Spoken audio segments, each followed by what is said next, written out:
Aste honetan ez dugu agerraldi publikorik izan. Egin dugun lana izan da bulegoko lana, bilerak edo bulegoko lana bera. Eta, aste honetan argitaratu dugu Eusko Jaurlaritzako iragarki olean gure unibertsitateen legearen zirriborro, aurreproiektuaren zirriborroa, zirriborro estana, aurreproiektua, horren tramitazioarekin jarraitzeko.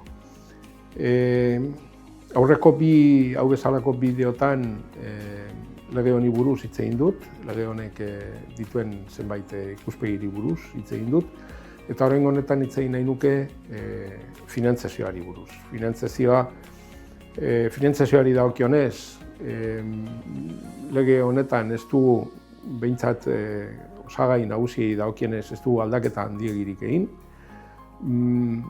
Eta horrek esan nahi du, alde batetik, ohiko ekarpena egongo dela, orain arte bezala. Ohiko ekarpenaren bitartez oinarrizko jarduera finantzatu behar da. Gertatzen dena da, eta hau bai da aldaketa bat aurreko legearekiko, hemen argi esaten da finantzazio hori jardueraren araberako izan behar dela.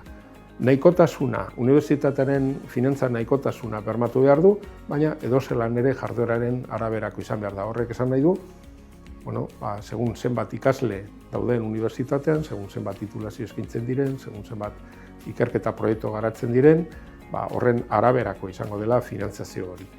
Hori, ohiko ekarpenari dagokionez. Horrez gain, kontratu programak egongo dira, kontratu programak plan unibertsitarioaren baitan. Kontratu programa hauen bitartez, helburu jakin batzuk lortu nahi izango dira eta zenbait ardatz estrategikoren arabera.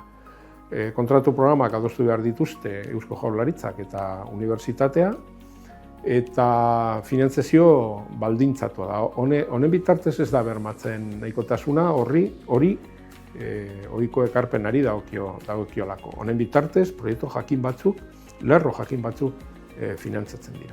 Eta azkenik, azpiegituretarako inbertsioen programa dugu. Izenak berak dioen bezala, hau da azpiegiturak egiteko, eraikinak egiteko. Izan daitezke zentro berriak, ikerketa zentro berriak, dena delako azpiegiturak.